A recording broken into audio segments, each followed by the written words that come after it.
বাগেরহাট জেলার 4টি আসন থাকা অবস্থায় নির্বাচন কমিশন গত 30 জুলাই বাংলাদেশের সকল নির্বাচনী এলাকার মধ্য থেকে শুধুমাত্র বাগেরহাট 4টির পরিবর্তে 3টি আসন করে সেখান থেকে একটি আসন নিয়ে গাজীপুরে নতুন আরেকটি আসন দিয়ে একটি গেজেট প্রকাশ করেন। এই গেজেটের বিরুদ্ধে আহত আপত্তির উপরে আমরা নির্বাচন কমিশনে আমাদের বক্তব্য উপস্থাপন করি। এরপর 4 আগস্ট নতুন করে চূড়ান্ত একটি গেজেট প্রকাশ করে নির্বাচন কমিশন, যেখানে নির্বাচন কমিশন পূর্বের সকল 4 সেপ্টেম্বর পূর্বের সকল যে সীমানা নির্ধারণ এবং পুনর্বিন্যাস ছিল তা পরিবর্তন করে দিয়ে বাগেরহাটের সেই 3টি আসন রেখে নতুন করে আর একটা বিন্যস্ত আসন ব্যবস্থা করেন এবং ওই 3টি আসন ব্যবস্থার মধ্যেও এমনভাবে পরিবর্তন করেন যা বাগেরহাটের জনগণ ফুঁসে ওঠে। বাগেরহাটের জনগণের সমস্ত আপত্তি আরপিওতে না থাকা সত্ত্বেও এভাবে করার বিরুদ্ধে আমরা মহামান্য সুপ্রিম কোর্টের হাইকোর্ট বিভাগে এ বিষয়ে একটি রিট পিটিশন দায়ের করি। আমাদের পক্ষ থেকে রিট পিটিশনটি ব্যারিস্টার মোহাম্মদ জাকির হোসেন সেখানে উপস্থাপন করেন।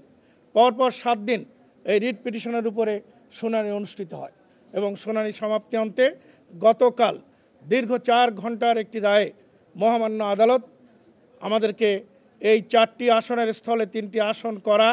এবং গাজীপুরে নতুন আরেকটি আসন দেওয়া সম্পূর্ণ বেআইনি, আইন বিরোধী, অকার্যকর এবং বাতিল বলে ঘোষণা করে অবিলম্বে বাগেরহাটের 4টি আসন প্রতিষ্ঠিত করে গেজেট প্রকাশ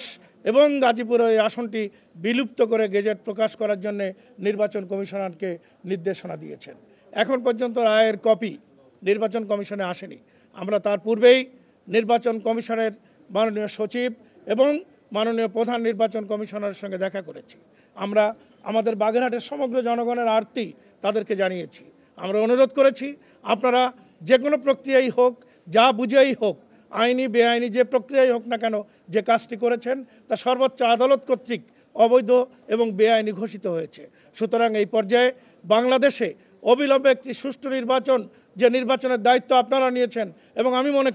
আমরা মনে করি নির্বাচনটি সুসম্পন্ন করার জন্য একমাত্র নির্বাচন কমিশনকেই সম্পূর্ণ নিরপেক্ষ এবং শক্তিশালী ভূমিকা গ্রহণ করতে হবে। এজন্য বাংলাদেশের প্রধান নির্বাচন কমিশনার এবং নির্বাচন কমিশনের দায়িত্বপ্রাপ্ত হিসেবে আপনাদেরকে আমরা অনুরোধ জানাবো, বাগেরহাটের এই বিষয়টিকে, জনগণের এই বিষয়টিকে, দক্ষিণাঞ্চলের সমগ্র মানুষের এই বিষয়টিকে হযরত খাজা খানজাহান রাদিয়াল্লাহুর মানসিকতার প্রতি, তার প্রতি শ্রদ্ধা দেখিয়ে আপনারা আদালতের রায়ের প্রতি শ্রদ্ধা দেখাবেন এবং এই বিষয়টিকে ব্যক্তিগত পর্যায়ে না নিয়ে জনগণের স্বার্থে,